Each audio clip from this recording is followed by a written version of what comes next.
நான் ஒரு பதிகம் படிச்சேன். என் பிரச்சனையிலருந்து பெருசா நான் தப்பிச்சேன் அப்டின்னா நம்புவீங்களா? ஆமாங்க. எனக்கு பெரும் பிரச்சனை வந்துச்சு. நான் கொஞ்ச நாளா வீடியோஸே போடுறதில்ல. என்னன்னா, என்னுடைய 2வது குழந்தை. அவன் 1 1/2 வயசு தான் ஆகப்போது. அவனுக்கு ஹெல்த் இஷ்யூ.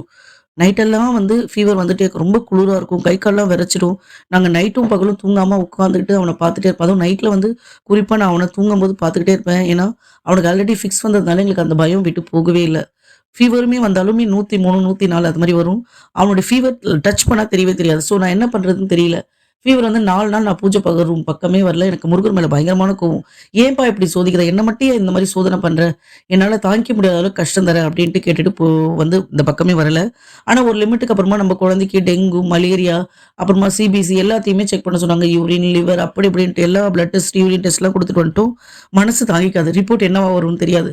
குடுத்துட்டு வந்த உடனே நான் பூஜை ரூமுக்கு போனேன். முருகருக்கு பார்த்து வேண்டிக்கிட்டேன். "ஏன்பா என்ன இப்படி சோதிக்கிற? என் குழந்தைங்கள ஏன் இப்படி சோதனை தர?" அப்படின்ட்டு. என்கிட்ட ஒரு புக் இருக்குன்னு நான் சொல்லியிருக்கேன் இல்லையா? அந்த புக்க நான் திருப்பி பார்த்தேன். அதுல வந்து கந்தர் அலங்காரம், திருப்புகழ், கந்தர் அனுபூதி எல்லாமே இருக்கு. பேஜ் ஓரலா நான் ஒண்ணு திருப்பிட்டு, அதுல என்ன வருதோ அதுதான் வந்து நான் படிக்கணும் அப்படின்னு நான் நெனப்பேன். அப்படி நான் பார்த்து தேடி கண்டுபிடிச்சது தான் என்ன வந்துச்சு அப்படின்னா, "நாள் என்ன செய்யும்? வினைதான் என்ன செய்யும்? என்னை நாடி வந்த கோல் என்ன செய்யும்?" அப்படின்ற ஒரு பாட்டு இருக்கு இல்லையா? அந்த பாட்டு வந்துச்சு. இத பத்தி எனக்கு ரொம்ப நல்லாவே தெரியும். நான் நெறைய வாட்டி சொல்லியிருக்கேன். என் வாழ்க்கையில அன்னைக்கு நான் மட்டும் கிட்டத்தட்ட ஒரு 6, 7 வாட்டிக்கு மேல படிச்சுக்கிட்டே இருந்தேன். அன்னைக்கு ஃபுல் டேவுமே வந்து, "இல்ல நமக்கு நெகட்டிவா தான் வரும். குழந்தைக்கு டெங்குலாம் வராது" அப்படின்னு நான் ரொம்ப வேண்டிக்கிட்டேன். உண்மையாவே ஈவினிங் ரிசல்ட் வந்து எந்த இஷ்யூமே இல்ல. சிபிசில கவுண்ட், ஹீமோகுளோபின் எல்லாமே கரெக்ட்டா இருக்கு அப்படின்னு வந்துச்சு. ஸோ எனக்கு மனசு, "அப்பா நீ என்ன சோதிச்சாலும் கைவிட மாட்டேன்" அப்படின்ற எண்ணத்த திருப்பவும் குடுத்தாரு. அதுக்கப்புறமா நாங்க செக் பண்ணும்போது அவனுக்கு வைரல் ஃபீவர் லைட்டா இருந்துச்சு. அது ஆட்டோமேட்டிக்கா அதுவே சரியாயிடும் இத்தன நாள் கழிச்சு அப்டின்னாங்க.